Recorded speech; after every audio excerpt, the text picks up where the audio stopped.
Queridos amigos, buenas noches, ¿cómo les va? Estamos otra vez en el programa Sobre la Mesa para hablar de los temas interesantes que nosotros analizamos y estudiamos para poderles brindar información interesante, porque siempre en el análisis salen conclusiones importantes. Vamos a hablar del tema de a 25 años de la capitalización, cómo está el país, qué ha pasado, que nos ha dado este proceso que se ha vivido desde el año 85 hasta el 2005, más o menos unos 20 años, y cuáles son las luces y las sombras de todo este proceso que ha vivido Bolivia en esos años. Así que les recomiendo que se pongan cómodos para acompañarnos en nuestro programa. Comenzamos.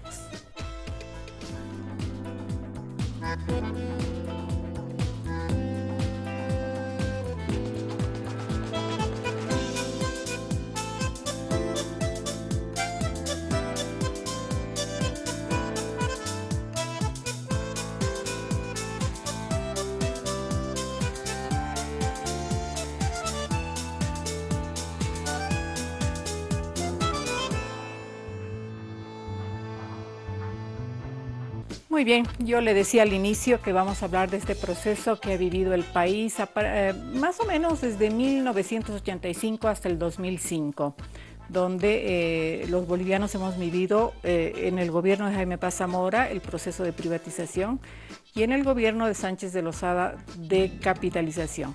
Son dos procesos distintos, de repente miradas distintas de cómo debe estar constituido el Estado, de cómo debe estar formado, el achicamiento del Estado y dando prioridad, por supuesto, a la parte privada.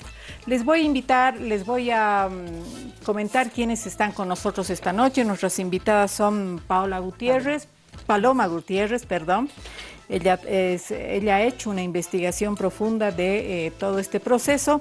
También está Claudia Barrio Nuevo. Claudia, buenas noches, gusto de tenerte acá. Don Iván Castellón, gracias por estar con nosotros, y don Julio Alvarado como economista también, que nos está acompañando en esta noche para reflexionar, hablar, comentar todos estos procesos. Quiero comentarles y quiero decirles que usted puede llamarnos, escribirnos al 720-50-222, es el número de nuestro WhatsApp. Vamos a intentar leer la mayor cantidad de mensajes que nos vayan llegando al programa con la percepción suya de lo que estamos hablando esta noche aquí en el programa. Son 25 años de la capitalización de las empresas estratégicas y también 25 años o un poquito más tal vez de la privatización de las empresas del Estado. Se dice que son más o menos alrededor de, daban información a algunos parlamentarios, de 212 empresas públicas que se tenían que capitalizar.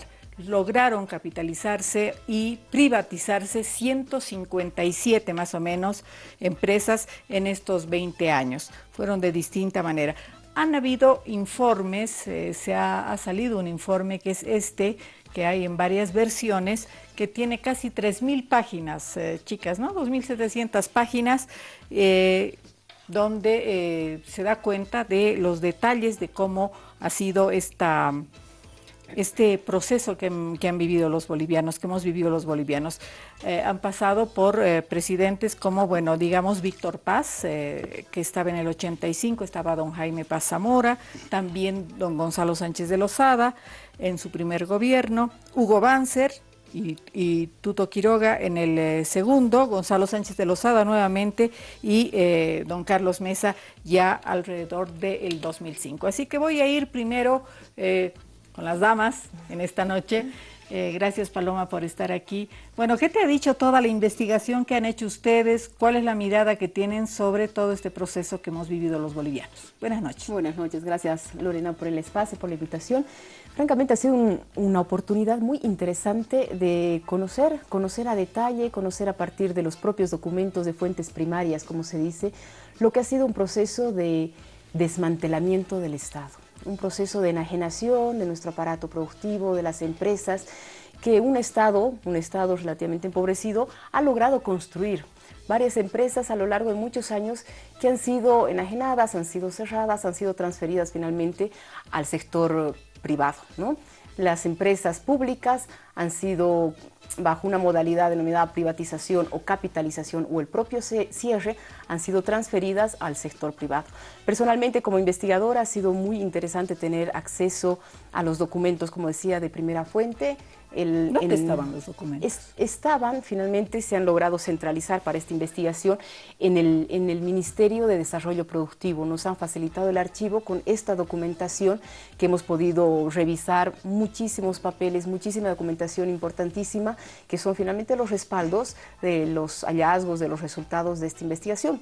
Por supuesto, también hemos consultado fuentes secundarias, que han sido, eso ha sido curioso, documentos escritos por las propias personas que estuvieron vinculadas a los gobiernos, a los procesos de enajenación. Entonces, a partir de sus propias ideas, de sus propias percepciones, de sus propias narrativas también sobre este proceso, nosotros un poco fuimos desentrañando qué es lo que se dio, cómo se dio, quiénes eran los que estaban involucrados ahí, cómo finalmente se ha logrado encarar un proceso de esta naturaleza. A ver, yo quiero mostrarles una notita cortita para que nos pongamos en contexto de lo que sucedía en aquel entonces sobre todo este proceso del cual estamos hablando. Un 21 de marzo de 1994, Gonzalo Sánchez de Lozada firmaba la ley de capitalización. 4 empresas estratégicas fueron capitalizadas: Empresa Nacional de Energía, ENDE; Empresa Nacional de Telecomunicaciones, Entel; Lloyd Aéreo Boliviano, LAB; Empresa Nacional de Ferrocarriles del Estado, ENFE; Yacimientos Petrolíferos Fiscales Bolivianos, YPFB, mientras que la Corporación Minera de Bolivia, Comibol, y la empresa metalúrgica Vinto fueron privatizadas, ocasionando un daño económico equivalentes a los 22.000 millones de dólares actuales. Efectivamente, también algunos autores materiales intelectuales están, como Alfonso Rebollo, etcétera, están en el exterior, pero otros que han participado activamente también, hoy día están caminándose libremente por la Plaza Murillo. En enero, la Asamblea Legislativa Plurinacional aprobó la resolución del informe de la Comisión Especial Mixta de Investigación de la Privatización y Capitalización, que entre otros puntos recomienda enviar los documentos investigados al Ministerio Público, a la Procuraduría General del Estado, a la Contraloría General del Estado y al Ministerio de Justicia y Transparencia Institucional para su conocimiento y consideración en el marco de sus atribuciones. A decir del presidente de Diputados, Víctor Borda, informó que la siguiente semana se aprobarán los pliegos acusatorios.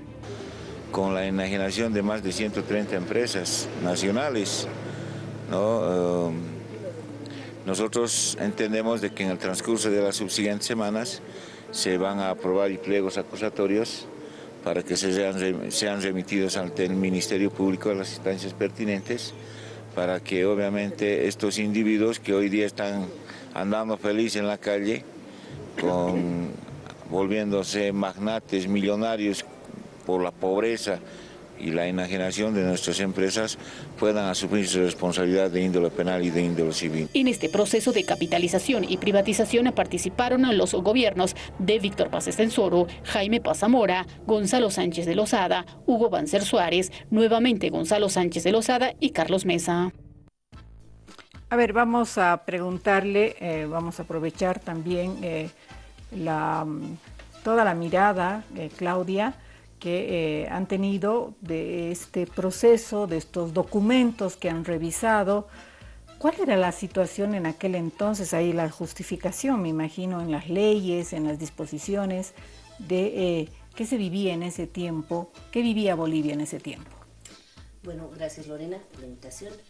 Nosotros, como hemos sido parte del equipo técnico de la Comisión de Investigación de la Asamblea Legislativa Plurinacional y particularmente visto la parte institucional, jurídica, y nos hemos centrado mucho en revisar la institucionalidad que se ha tenido que modificar y cambiar para este proceso de privatización y enajenación.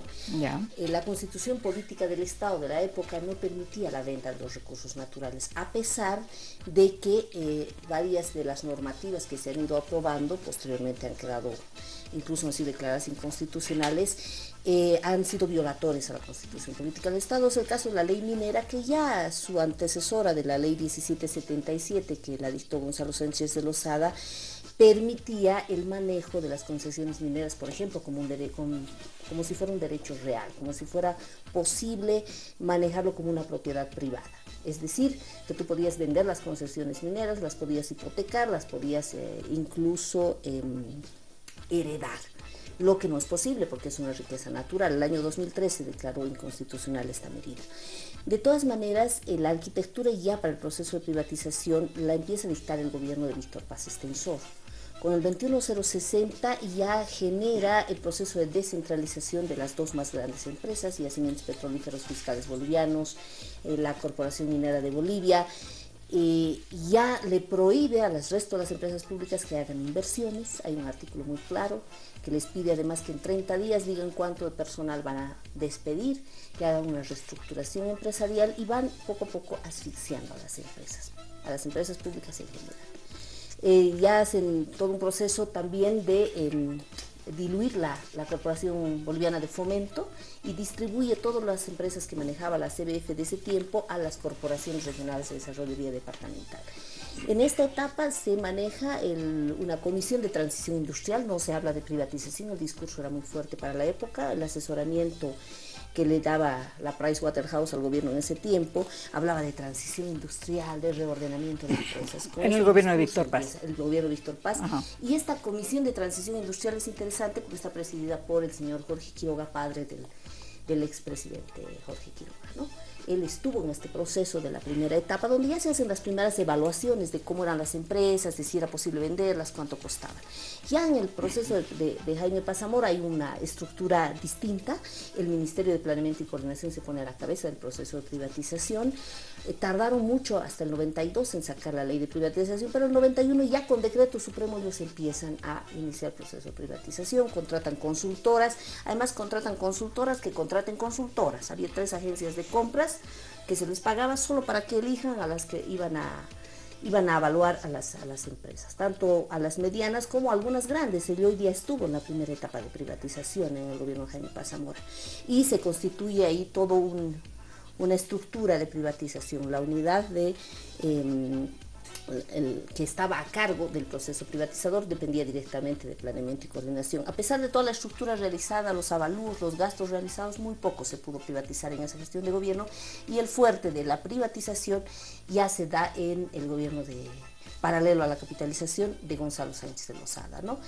Una de las cosas curiosas de esa etapa fue que esas institucionalidades pasan de la privatización del Ministerio de Planeamiento y Coordinación, luego pasan al Ministerio de Capitalización, donde había toda una unidad específicamente para el proceso privatizador, que fueron los que instrumentaron todo esto.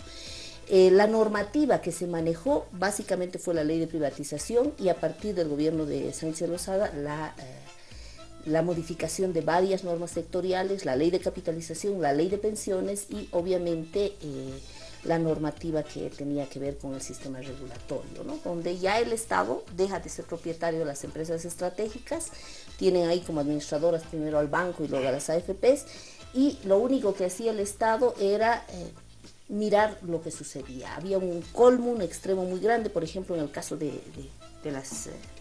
las capitalizadas petroleras, donde la misma ley sectorial le prohibía la normativa sectorial a la Asamblea Legislativa fiscalizar. Solamente las superintendencias podían ver si había una irregularidad o fiscalizar a las capitalizadas petroleras, pero ni siquiera la Asamblea, en ese tiempo el Congreso, tenía la potestad de hacer una fiscalización adecuada. Entonces, ahí se va acomodando la normativa. En el proceso capitalizador, una cosa sumamente curiosa es que los borradores de los proyectos de ley eran llevados a las sesiones de reuniones que se hacían en Europa, se hacían en Estados Unidos, con los potenciales inversionistas y se les mostraban nuestros borradores de normativa a aprobarse, la ley de telecomunicaciones, la ley petrolera, la ley minera. Entonces, realmente el sentido de la soberanía era bastante frágil, podríamos decirlo lo más caballerosamente posible, de estas gestiones de gobierno en relación a todo esto, ¿no? Ahora, la otra cosa que pasaba en las institucionalidades, y eso espero que podamos tocarlo por lo menos someramente, es el paso de las personas del ámbito del gobierno al sistema regulatorio, luego pasaban a las empresas, eran los mismos actores que aparecían y reaparecían en los mismos escenarios de poder de las distintas institucionalidades creadas al efecto, ¿no? A ver, luego vamos a hablar un poco más de ello. Iván, ¿qué dices tú? ¿Qué era lo que se decía en ese entonces? ¿Cuál era el discurso político que se hablaba en los medios de comunicación, las autoridades? ¿Qué decían? Muchísimas gracias por la invitación.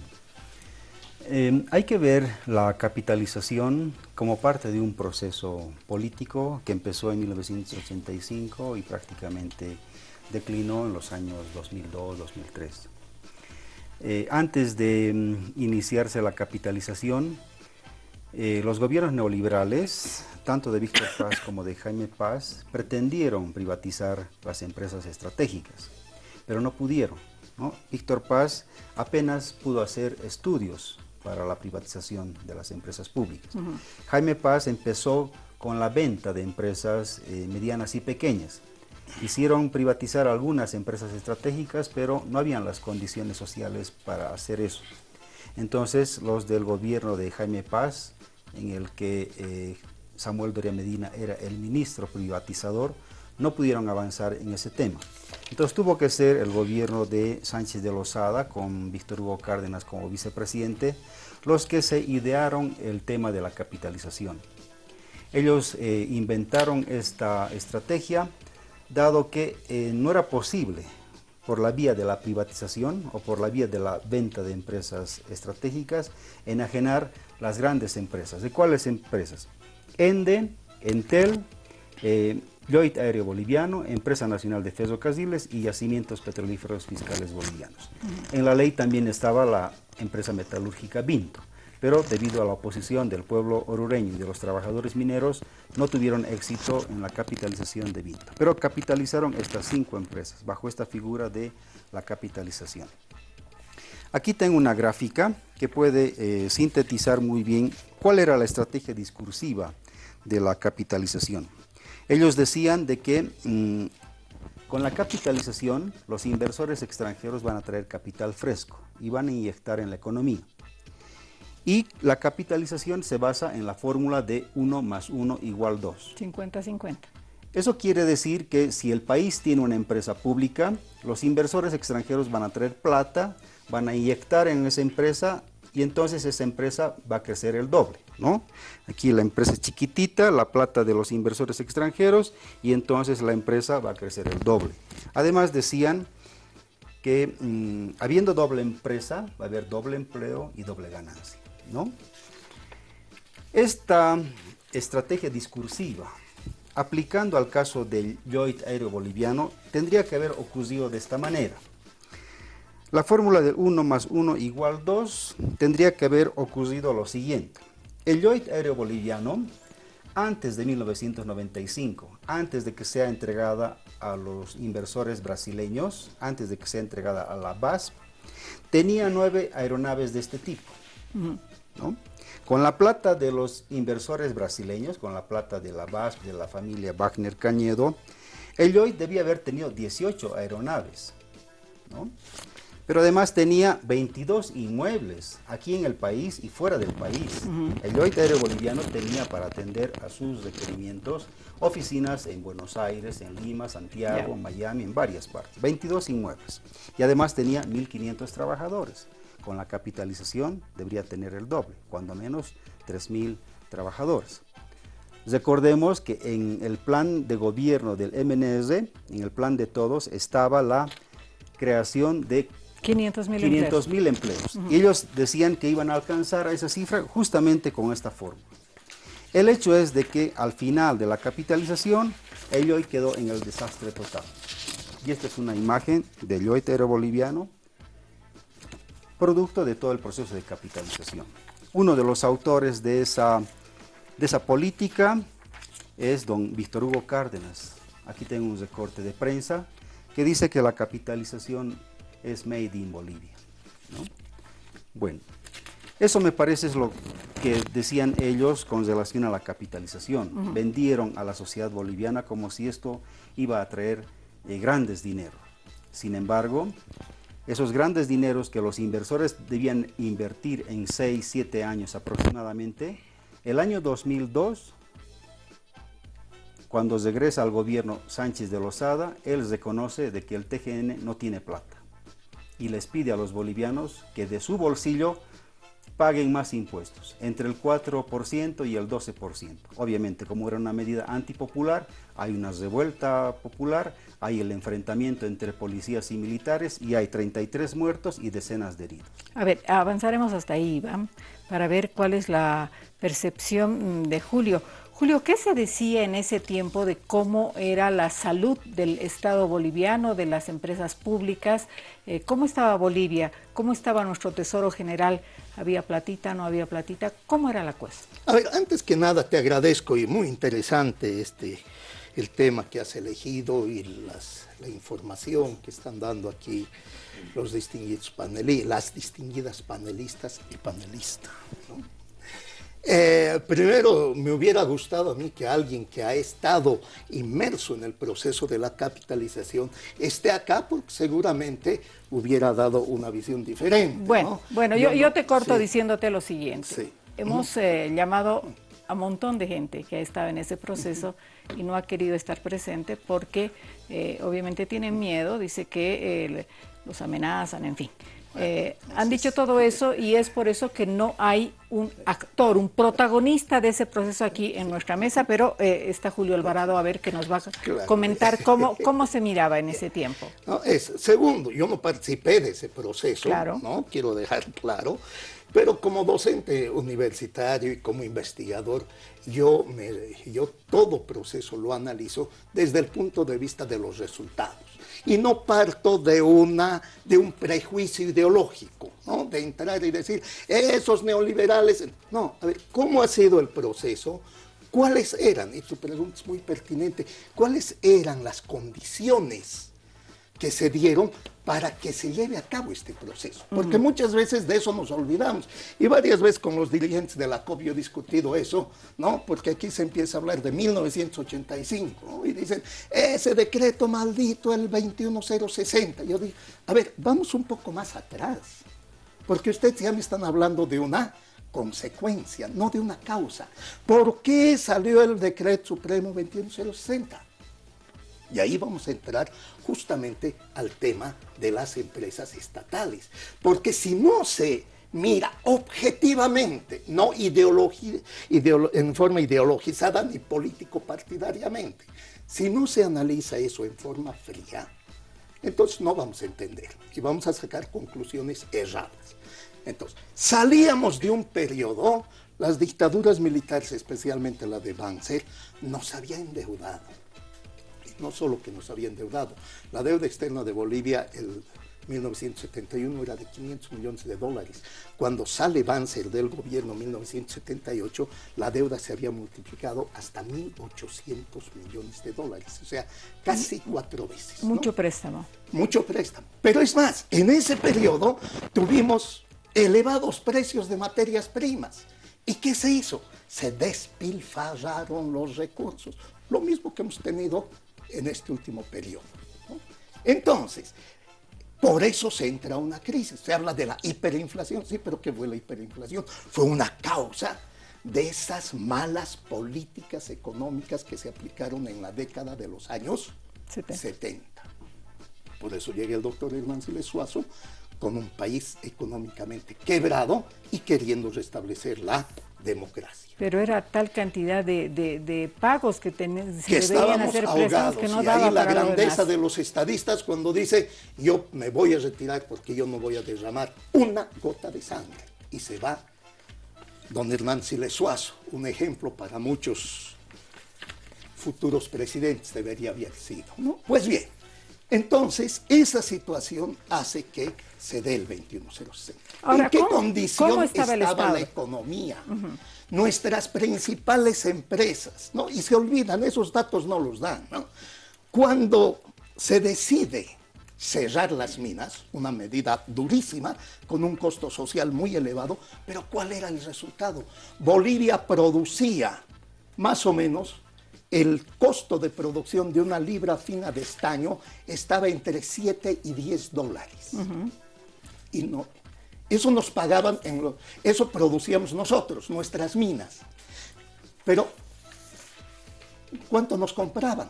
Nos compraban en 2 dólares y 2 dólares 50. Es decir, que el Estado boliviano, la población boliviana, por cada libra de estaño estaba subvencionando a los extranjeros por lo menos 5 dólares. Eso era insostenible. Entonces, ¿qué se tenía que hacer? La pregunta, porque tenemos que hacer, no solo mirar el pasado, sino actualmente. ¿Qué vamos a hacer con una empresa como Huanuni que tiene la misma situación? Su costo de producción es elevado, está por encima de los 10 dólares y nos están pagando en el mercado internacional entre 8 y 9 dólares por libra fina. ¿Quién paga eso? Entonces, ese tiempo se hablaba mucho de déficit. Por eso, ese era el déficit. Había que sacar dinero para subvencionar a esas empresas estatales que estaban quebradas, ¿no? De eso no se habla. De eso no hay estudios de este tipo, ¿no? Entonces, por eso desde la academia, y es una crítica que yo hago a las universidades estatales, de donde yo soy docente, porque no se han destinado recursos para este tipo de análisis. O sea, tú dices, no hay ese análisis del 70 para de hasta cómo el 85. estaban las empresas estatales, porque es fácil hablar de un desmantelamiento del Estado, pero esas empresas estaban quebradas. ¿Qué se iba a hacer con esa empresa? Entonces, por eso se van tomando medidas. Y ojo, estamos saliendo de un periodo, y hay que ver también el contexto internacional, que eso no se lo cuenta. Por eso, desde la academia, nosotros incluimos todos esos elementos. Bolivia, en la década de los 70, auge económico internacional de materias primas, década de los 80, la década perdida. La crisis de la deuda, todos los países latinoamericanos, sus economías se van al suelo. O sea, era una situación económica en la región pésima. Pero también, Julio, entonces, no hay que olvidarse que era el libreto que venía desde los Estados Unidos para los países de América Latina, ¿o no? A ver, por eso me gusta a mí hablar de la academia. En clase yo les digo a mis estudiantes, ¿cuándo se empieza a aplicar el famoso consenso de Washington? El consenso de Washington, estimados televidentes, porque eso no se conoce, recién empieza en 1989. O sea, el 21060 no tenía nada que ver con el consenso de Washington, porque no existía el consenso de Washington, ¿ya? Entonces, eso es lo que sé, y eso está escrito en los libros, por eso yo siempre sugiero que se lea, que se estudie, ¿no? Entonces, esa era la situación. Y cuando se logra parar la hiperinflación con un costo alto para toda la población boliviana, ¿no? Entonces, la segunda tarea era cómo reactivamos esta economía. Hemos frenado, ya no nos estamos cayendo, pero no estamos creciendo. A ver, entonces, ahí fue cuando se idearon y se plantearon estas medidas. El gobierno de Jaime Paz Zamora decía, vamos por la privatización, después vino Gonzalo Sánchez de Lozada, privatización o capitalización, etcétera, lo que sea. Pero tenemos que tener muy en cuenta esa situación. Y después vamos a ver los resultados. Ahí me quedo yo. No se olvide, 720-50222 es nuestro WhatsApp para que usted participe con sus comentarios, con sus reflexiones, con preguntas de repente a nuestros panelistas que nos están acompañando en esta noche. Debo hacer la pausa comercial, enseguida volvemos. Muy bien, 22 horas con 13 minutos. Usted nos puede llamar a nuestro WhatsApp 720-50222 y vamos a continuar conversando este tema que es un tema que tiene varias aristas. A ver, Paloma, quiénes eran? ¿Cuál era la red de poder, no es cierto, que daba vueltas alrededor de este proceso que vivía el país? Si nosotros justamente revisando bibliografía, revisando principalmente documentos, pero en bibliografía que ya se abordó el tema de la capitalización, de la privatización, se hablaba efectivamente de una red de poder. No encontramos ningún estudio que dé a detalle lo que fue la conformación de esta red, y por eso nos pusimos también a la tarea, porque además mientras íbamos revisando documentos pues aparecían nombres que se repetían y nos sonaban, ¿no? Lo que nosotros hemos determinado como uno de los principales hallazgos es que los actores que componen la red de poder son personas que han operado desde la esfera pública como funcionarios públicos, como actores políticos y al mismo tiempo desde la esfera privada como beneficiarios directos de este proceso de enajenación. Entonces tienen como este doble estatus, si se quiere. Entonces hemos ido identificando estos nombres y detectando las vinculaciones que tenían. Entonces podríamos decir que los actores de la red de poder son justamente individuos que han participado en el proceso de enajenación y se han beneficiado en lo personal, lo propio, individual o corporativo, empresarial, con el proceso de enajenación. Han sido los que han diseñado las estrategias de enajenación, los que han ejecutado, han gestionado los procesos de venta, de transferencia, y al mismo tiempo les ha llegado de alguna manera directa o indirectamente un beneficio directo con la enajenación. Tenemos varios casos y ejemplos paradigmáticos de esta situación. En esta revista podemos encontrar los nombres de las 55 personas o 55 individuos que han sido parte o han conformado esta red de enajenación. No vamos a entrar a detalle de todos ellos, son 55 hemos detectado hasta ahora. La mayoría de ellos sí han sido funcionarios públicos, actores políticos, no todos, pero en su mayoría. Y los vínculos que les unían han sido principalmente vínculos políticos, vínculos empresariales y vínculos familiares. Esas han sido las articulaciones que han posibilitado esto que se llama una red social de poder. Y ahí mismo hemos ido detectando que habían algunos actores centrales por el lugar estratégico que ocupaban, pero principalmente porque tenían un nivel de conectividad, se llama en términos técnicos, con muchos otros actores que estaban involucrados. Una de las subredes de poder que apareció con mucha fuerza fue la que giraba en torno a Gonzalo Sánchez de Lozada, justamente, ¿no? Que fue un actor político clave, estratégico por el lugar que ocupaba, presidente de la República, pero además un empresario privado que era uno de los accionistas mayoritarios de Comsur, uno de los grandes consorcios mineros en el país, y que se ha beneficiado directamente con muchas de las transferencias, de las concesiones, de los contratos que hubo en el rubro de la minería, por ejemplo. Él estaba vinculado a muchos otros actores. Otra subred giraba en torno del que fue ministro de Planeamiento y Coordinación, que fue justamente el ministerio encargado de la privatización. Y el ministro de aquella época fue el señor Samuel Doria Medina, empresario privado de la Sociedad Boliviana de Sobosa entonces, que también resultó siendo uno de los adjudicatarios directos de dos empresas que se han privatizado, que han sido las cementeras de Tarija, la fábrica de cemento El Puente, FACEP se conocía en ese momento, y la cementera de Chuquisaca, francesa. Entonces son algunos ejemplos que dan cuenta de cómo se ha ido operando el proceso de enajenación desde el lugar estratégico que se tenía a nivel público-político para transferir ese capital político, si se quiere, al capital económico privado. No hay un solo ejemplo de, digamos, de una persona que ha privatizado o ha sido parte del proceso de capitalización que ahora es beneficiaria, ¿no es cierto?, siendo que ha comprado, digamos, alguna parte de una empresa. La ley de privatización no permitía que los propios funcionarios públicos se adjudiquen las empresas.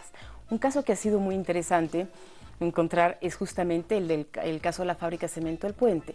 Cuando se dio la evaluación de todas las empresas que dependían de las Cordes, entonces, en el proceso de privatización, se dio en el gobierno de Jaime Paz, donde el señor Samuel Doria Medina fungía como el ministro de privatización, digamos, el ministro de Planeamiento y Coordinación. Y nos llamó la atención, aparecían notas de prensa y documentos, que se posterga o se suspende el proceso de evaluación de las dos cementeras que se iban a privatizar. Simplemente se posterga y se deja para más adelante. Lo cierto es que transcurren los 5 años que la ley establece para que uno que fue funcionario público se habilite en su calidad de empresario privado y pueda adjudicarse la empresa. Y eso es lo que sucedió.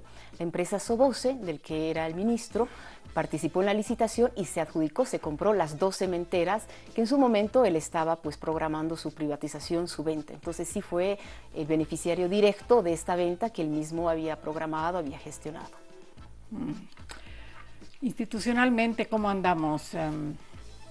Claudia, porque obviamente lo que decía Julio, ¿no? En ese tiempo se tenían empresas deficitarias, empresas que en muchos casos tenían juicios, que tenían problemas, que les faltaba dinero, el propio Tesoro General de la Nación estaba debilitado económicamente, como decía Julio, el tema de la exportación, bueno, había que hacer algo, había que inyectar, de repente, ese era el pensamiento en aquel entonces, había que inyectar dinero o capital a las empresas para fortalecerlas. ¿Cómo se dio el proceso institucionalmente y cuáles fueron los resultados?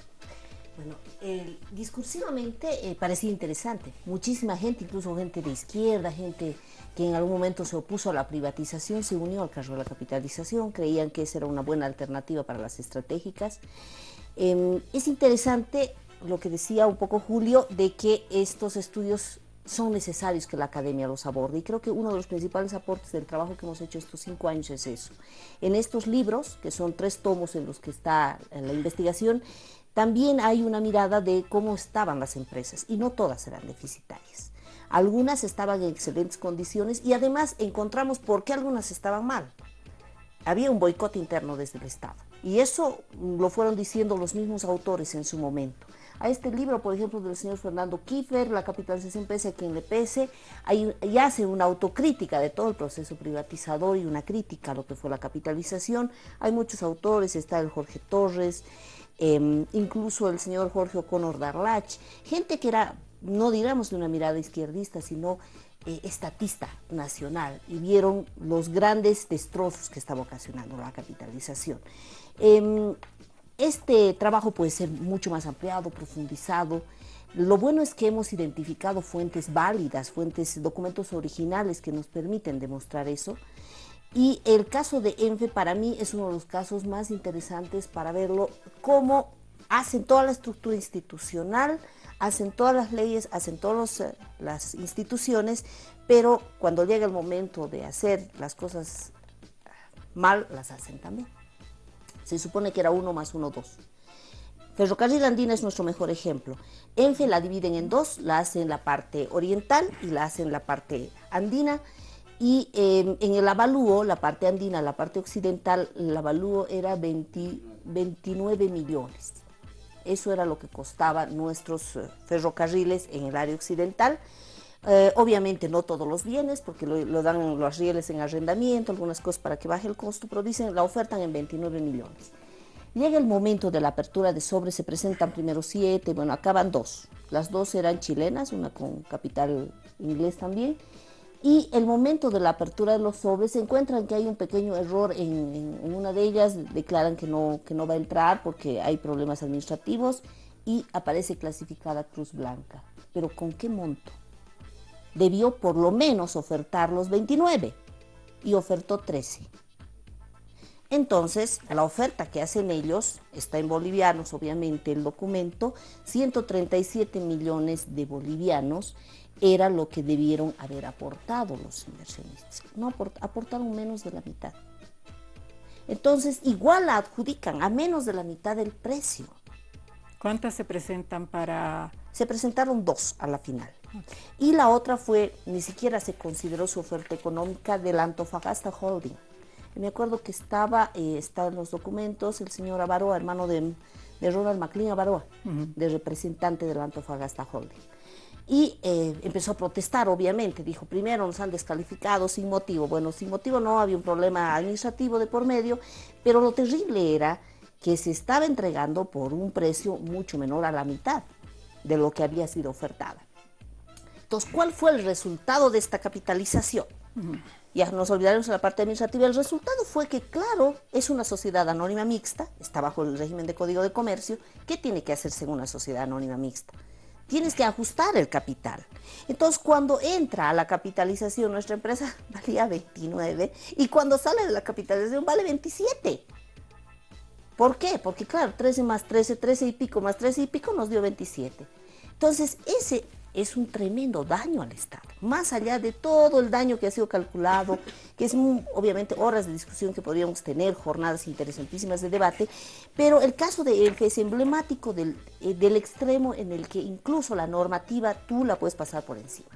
Entonces se ha abierto una proposición acusatoria el año 2015, en enero, se ha presentado, está en curso obviamente en el Tribunal Supremo de Justicia, la comisión hizo la presentación de esta proposición acusatoria contra las autoridades de la época. Obviamente sabemos que es muy complicado el tema.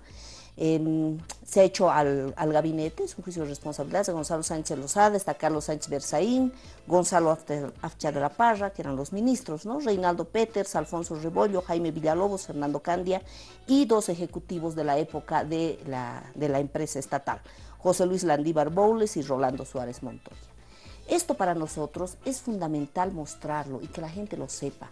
Uno de los objetivos fundamentales de este trabajo es justamente que se continúen investigaciones al respecto y que si hay algo que sancionar también se sancione a nivel legal, pero lo más importante es que la sociedad tome conciencia de que esto no vuelva a pasar, porque somos muy críticos en lo que está sucediendo en el Estado boliviano, pero también hay que aprender de la historia, ¿no? Por dónde van las balas y para qué quiere volver la gente. Cuando uno mira también quiénes son los grandes críticos de lo que está pasando ahora, más allá de muchos que legítimamente pueden obviamente cuestionar, criticar la actual gestión de gobierno, encontramos en las redes de poder nombres fantásticos que están haciendo exactamente lo mismo que hacían en ese tiempo, desprestigiar a las empresas para decir que no funcionan. Y acá podemos nosotros afirmar que en estos estudios seriamente hechos por varios economistas, colegas acá de Julio, se demuestra que muchas de las empresas sí estaban en condiciones de salir adelante con mínimas inyecciones de capital o por lo menos que las dejen trabajar. Cuando me hablas de boicot al interior de cada institución, ¿qué tipo de boicot? ¿Los trabajadores, grupos que habían internos dentro de las empresas? Es interesante el discurso porque ellos dicen, el Estado no sabe administrar, o sea, gente que tú has puesto no sabe administrar. Ese es el punto y le puede pasar a cualquiera, claro que sí. ¿Quiénes eran los que boicoteaban? Eran los mismos ejecutivos de la empresa.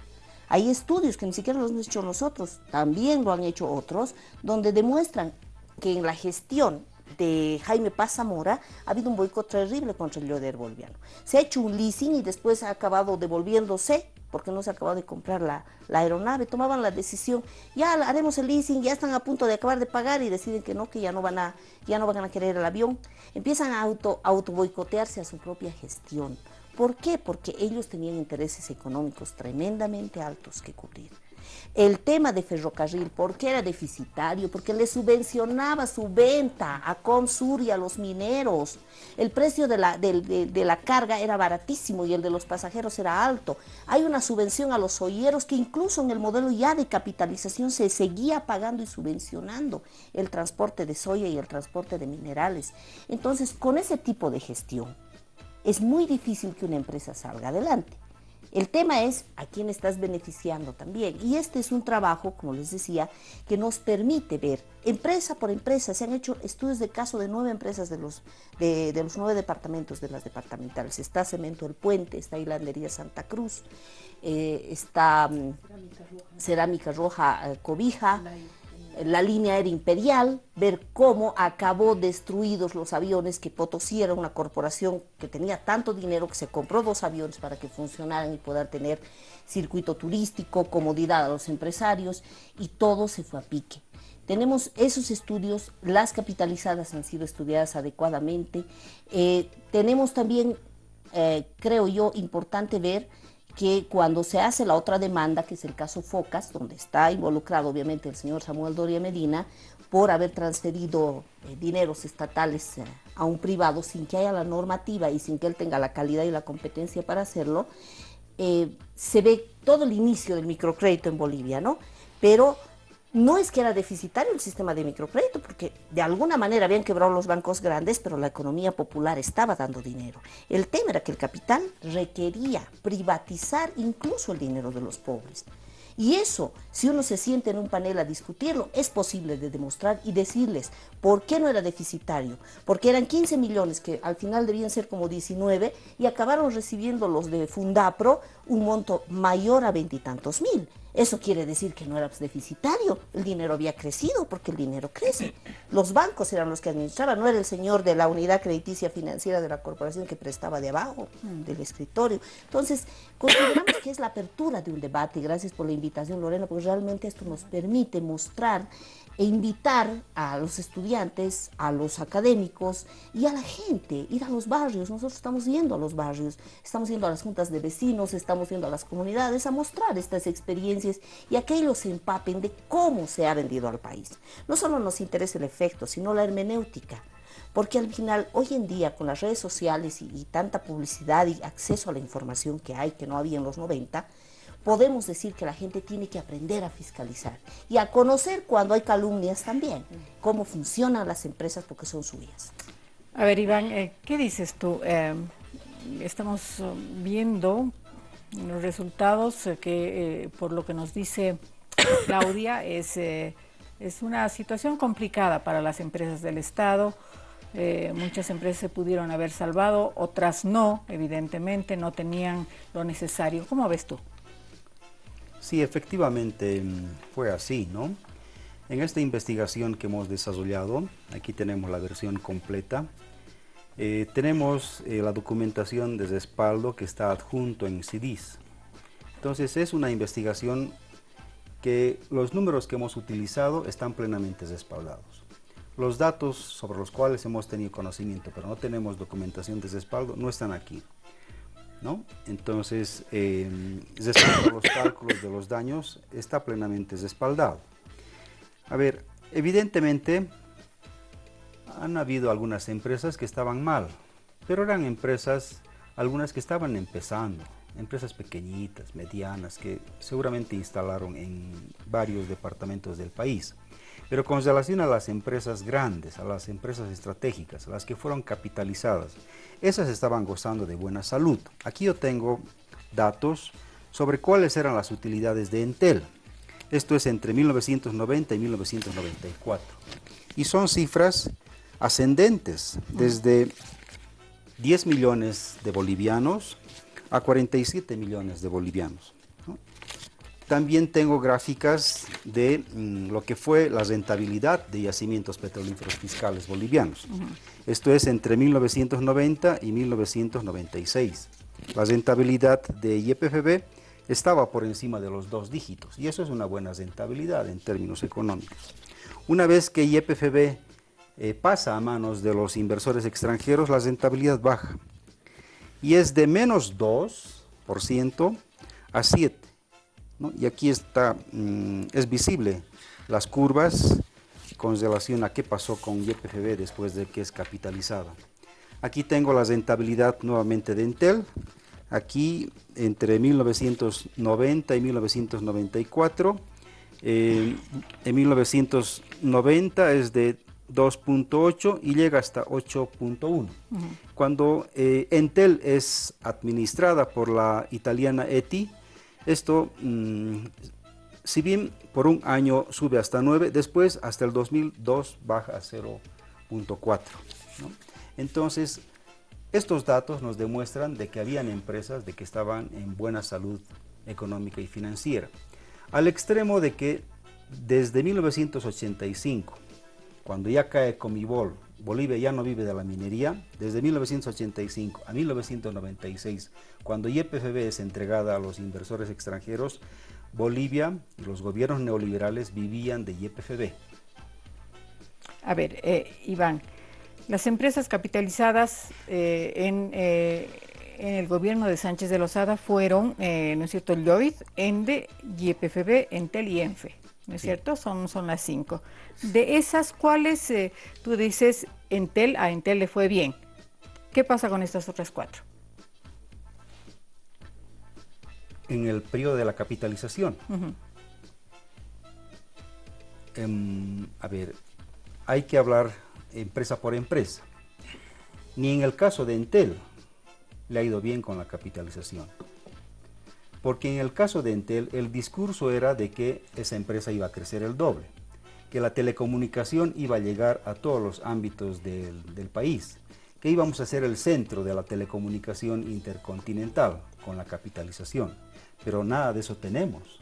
Y lo que pasó fue que la italiana ETI puso 610 millones de dólares para capitalizar el sector de la telecomunicación, cuando el valor en libros de Entel era de 132. Entonces, para hacer cuadrar el 1 más 1 igual 2, 132 el valor en libros de la empresa. De los 610 que estaba poniendo la italiana ETI, sacaron 132 y 478 millones de dólares se fueron a bancos del exterior. Y ahí se mantuvieron sin movimiento durante 10 años. Al cabo de los 10 años, ese dinero se repartieron entre los socios de Entel S.A., entre la italiana ETI y las AFPs, y con esa plata seguramente las AFPs pagaron el bono sol del 2000. Ese es un ejemplo, ¿no? Julio, ¿cómo ves esto? A ver, me parece interesante cuando tú hablas de redes de poder. Han habido redes de poder, eso es innegable, como en la actualidad hay redes de poder. Vemos cómo circulan por los ministerios, pasan a las empresas estatales, o sea, siempre es el mismo círculo. ¿Cuántas personas decía Paloma? 55. 55, en la actualidad igual, son unos 50, 60 personas las que rotan y tienen el control del movimiento económico, ¿no? Pero, a ver, y esto mismo, al día de ayer, el presidente Evo Morales en una entrevista reconocía que la corrupción es un lastre y que él se había equivocado de corrupción cero. Y ahora dijo, vamos a cambiar, ya no va a ser corrupción cero, va a ser tolerancia cero, ¿no? O sea que estas redes de poder están ahí presentes y no sé, o sea, resaltar y decir, en la capitalización hubo. La capitalización, desde mi punto de vista, tuvo elementos positivos y elementos negativos. Si comenzamos a analizar empresas en general, ahí coincido con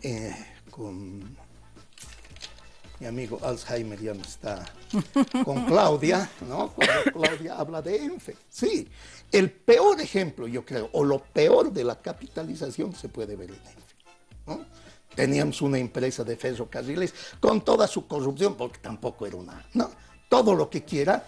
Ahora los paseños no tenemos tren para ir ni siquiera a Oruro, ¿no? Entonces, eso es lo que ha sucedido. ENFE es el peor ejemplo.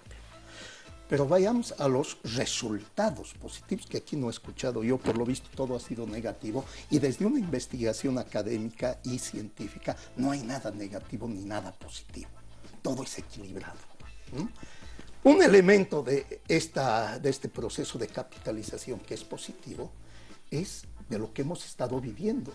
¿De qué hemos estado viviendo nosotros desde el 2004-2005, cuando empiezan a subir los precios de las materias primas, hasta el 2014? Hemos vivido fundamentalmente de la renta petrolera. Y ahí me voy a YPFB, ¿no? Cuando esta YPFB se entrega a las empresas capitalizadas, ¿cuál ha sido el resultado? Que cada año, en promedio, espero que eso esté ahí en los estudios que han hecho, se perforaban en Bolivia entre 50 y 60 pozos año. Entonces, esas empresas han perforado los pozos, ya habíamos firmado el acuerdo 92-92 con el Brasil para exportar gas al Brasil. La perforación de los pozos hace que tengamos la capacidad de poderles vender gas a los brasileros y después a los argentinos. O sea, de eso hemos vivido. Ese ha sido un elemento positivo. En la actualidad, ¿cuántos pozos está perforando Bolivia? No, es que un momentito, déjame terminar, por favor, Lorena, ¿no? En este momento, YPFB, desde el año 2006 hasta la fecha, no ha tenido la capacidad de perforar más de 15 pozos, y estoy exagerando, un solo año que se había propuesto perforar 15 pozos. Entonces, hay que ver los resultados. Lo que tú dices es que gracias a la capitalización se descubrieron esos... No tanto, muchos de esos pozos, de esos campos o ya estaban. Ya se habían descubierto, otros no. Pero lo importante es que se perforó. ¿no? Cuando cae la rentabilidad, y entre los economistas sabemos eso, cuando una empresa hace mucha inversión, naturalmente la rentabilidad de la empresa cae, ¿no? ¿Cuándo aumenta la rentabilidad? Cuando esa inversión comienza a dar resultados, ¿no? Entonces, eso es lo que ha pasado en el tema de YPFB. En el tema de Entel, o sea, no nos olvidemos, si hemos vivido del gas, ha sido por los pozos perforados desde la capitalización hasta el año 2002, porque después fue nefasto el tema de la perforación de gas y ahora no tenemos y nuestras reservas se han ido al tacho. Ese es un elemento fundamental. Yo creo que ese es el mejor logro que se hizo en la capitalización. Respecto a Entel, yo no dispongo de la información que aquí los colegas tienen, pero sí era una empresa que tenía ganancias, ¿no? Yo siempre afirmaba y decía, había empresas que necesitaban que se inyecte más capital. Pero otra vez, volvamos a esa situación.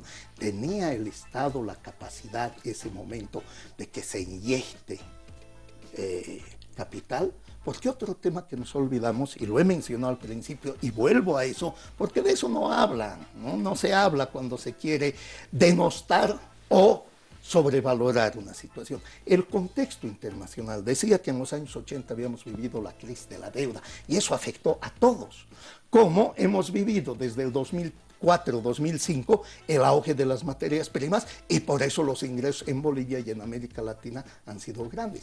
Pero no nos olvidemos, este proceso de capitalización también se vio afectado por la crisis asiática, que se dio desde 1997 al 2002. Entonces, si no consideramos esos aspectos, ¿no?, les aseguro que vamos a hacer un análisis político partidario para mis intereses y no vamos a hacer una evaluación objetiva que deberíamos hacer. Ven, tengo varias preguntas que hacerles porque hay varias preguntas para los panelistas, pero tengo que cumplir con la pausa. La última pausa del programa, luego vamos a hablar del desafío que tenemos como bolivianos, de estas empresas, de todo este proceso que vivió el país y por supuesto voy a leer los WhatsApps. A ver, varios comentarios, ¿no?, de la gente que está siguiendo el programa. Dice, mi consulta es si YPFB estaba en la misma situación que las minas, que no generaban recursos para el Estado. No sé quién puede, tal vez Iván o Claudia. Sí. Entre 1985 y 1996, YPFB era el principal sostén de la economía nacional. En promedio anual aportaba 396 millones de dólares. Cuando YPFB es capitalizado y las empresas inversoras extranjeras tienen que aportar al país, aportan nada más 130 millones en promedio anual. Esa es la diferencia. Ok, está la respuesta entonces. Vamos a preguntarle, dice, para Julio. Buenas noches para el licenciado Alvarado. Compara la época de derroche de Banzer con esta época. Solo recordarle algunos logros. Uria, litio, energía eléctrica, tener yacimientos, dice, como una de las más grandes de Sudamérica. Julio, ¿qué dices? Uria, no marche esa empresa cada vez está parando. Litio, es un discurso demagógico. ¿Dónde están las famosas baterías de litio? Más de 900 millones de dólares se ha invertido en el tema litio. ¿Dónde están los resultados? Estamos exportando potasio en bruto, materia prima, lo que tanto se critica, materia prima. El día de ayer el mismo presidente, escuchen los mensajes del presidente, yo los escucho y los leo. Hemos exportado 200 toneladas de clorhidrato de potasio del salar. Eso no son ni 300.000 dólares. Entonces, ¿del litio de qué me hablan? No sé, seamos serios en nuestra posición como país. ¿Qué otro elemento? Dice, comenta energía eléctrica y dice que Yacimientos es una de las más grandes empresas de Sudamérica. Ya, a ver, YPFB, ¿quiénes están explotando gas en Bolivia? Los campos están en manos de las empresas transnacionales. Basta ver, y les pido que lean a los compatriotas masistas, el libro escrito por Álvaro García Linera, sobre el ONGismo. Y ahí vean, ahí hay cuadros muy interesantes donde dice cuáles son las empresas que explotan los principales campos de gas en Bolivia. No es YPFB, son las transnacionales que aquí tanto se habla y las denostan, siguen presentes y son las que se llevan gran parte de los recursos. Los famosos gastos que les reembolsan, que son más de 8.000 millones de dólares ya que se han llevado estas transnacionales. Entonces, leamos por lo menos los documentos que publica el gobierno, ¿no?, para hacer esas preguntas. Muchas gracias. Aquí comentarios. Dice Guanuni, y esto no vamos a comentar ya porque no tenemos mucho tiempo. Guanuni es una empresa que trabaja a pérdida. Vamos a seguir subvencionando con nuestros impuestos, dice. Segundo, quisiera que nos muestren los balances de las empresas antes de la capitalización. ¿Tenían ganancias o pérdida? El señor Paz. Muchas gracias, señor Paz, por participar. Otro comentario dice, se privatizaron y capitalizaron empresas productivas y rentables. Otra persona también dice, por ejemplo, Lloyd era rentable y quebró con la capitalización. Otro comentario, en todas esas empresas públicas de esa época, los sindicatos eran mafias que se daban grandes sueldos y primaba el nepotismo. Son los verdaderos culpables de la quiebra, al igual que sucede ahora con YPFB, Entel, BOA, ABC, Asana, Comibol, etc. Creó una burguesía sindical al igual que ahora, dice. Otro comentario, entonces, si el concepto de capitalización es crear bienes y servicios para comercializar los mismos, nunca existió la capitalización, si no hubo un mercantilismo estatal o cuando hubo una libre licitación a todo el mundo, si no solo se beneficiaron parientes y amigos. Con mucho respeto, está mal echar la culpa a algo que nunca existió. El último. Las empresas tenían buena salud económica. Por ejemplo, YPFB tenía una rentabilidad de 13.07, dice. Tenía 2 dígitos, es decir, es un indicador que muestra buena salud económica y financiera. Con la capitalización, la rentabilidad llegó solo a 7.15, un dígito. No es cierto lo que afirma el señor Julio Alvarado, la diputada Romina Pérez. Lo está viendo. Bueno. Desafío para el país, porque obviamente el país ha entrado en un proceso distinto desde el año 2006, ha nacionalizado. Se han recuperado muchas empresas, otras creo que todavía quedan ahí. En fin, no vamos a dar el detalle de eso, Paloma, pero quisiera que tú nos hables del desafío que tenemos como bolivianos. Sí, antes, muy cortito simplemente, sobre los comentarios que fuiste leyendo, yo invito a la gente a que revisen estos informes. Realmente hay información detallada y respaldada. Y una punta simplemente a lo que decía Julio, me parece importante, porque si no uno se confunde y no confunde las cosas y no logra captar tal como son. Y me parece que uno de los aprendizajes fuertes en esta investigación es que no es equiparable una empresa privada con una empresa social. Sus fines, sus sentidos, su razón de ser es diferente. Y entonces también los criterios desde donde se le evalúa tiene que ser diferente. Yo creo que un desafío, lo planteo desde este lugar ahora mismo, es seguir investigando. Me parece importante profundizar. Usted mismo decía, desde la academia tenemos que seguir investigando, ver toda esa cosa contextual que sí tenemos en estos grandes tomos. Hay contexto nacional, hay contexto internacional, desde donde, por supuesto, hacemos una lectura de lo que pasó en el momento. Me parece que es importante conocer cómo se han ido dando las cosas y, por supuesto, fortalecer nuestro Estado, fortalecer lo que tenemos como bolivianos, bolivianas. Julio, tu reflexión, tu desafío. Mi reflexión, que las investigaciones históricas son importantes porque lo que hoy vivimos es resultado del pasado, pero estas investigaciones no tienen que ser político-partidarias, porque desde el momento en que se hace eso, esto se cae, ¿no? Por lo tanto, hay que hacer esta investigación, hay que ser críticos, resaltar lo positivo de esos procesos y resaltar lo negativo. Y si hay responsables, pues bien, señores, que vayan, que sean juzgados. Aquí nadie va a poner las manos al fuego por corruptos, ni por los de antes, ni por los de ahora, que tenemos tantos, pero que no van a la cárcel, Los que van a la cárcel es el chofer y la secretaria, pero los grandes responsables de los sobreprecios, de las contrataciones directas, etcétera, o lo que voy a ver si en esa lista de personalidades estaba un personaje de YPFB, el señor Castaños, que es el que organiza todo, Castañón o Castaños, ¿no? Arturo Castaños, que organiza todo y después lo vemos aparecer en representante de Petrobras. Entonces, esas cosas hay. Lo mismo que está sucediendo ahora, ¿no? Sucede ahora que están en el Ejecutivo y están pasando a las empresas estatales o a empresas mixtas que se están comenzando a crear. Entonces vemos que los fenómenos son similares. Iván, desafío para los bolivianos. Una pequeña aclaración antes de lanzar el desafío. Las empresas petroleras que vinieron al país a hacer exploración y explotación incumplieron sus compromisos. Esas empresas deberían haber, en el caso petrolero, haber hecho excavación de pozos, perforación de pozos, un pozo por parcela. Ese plazo se cumplió el 2001, cuando estaba de presidente Jorge Quiroga. Por el contrato, esas parcelas debían haber sido devueltas al Estado, pero no lo hicieron y les perdonaron a las empresas petroleras.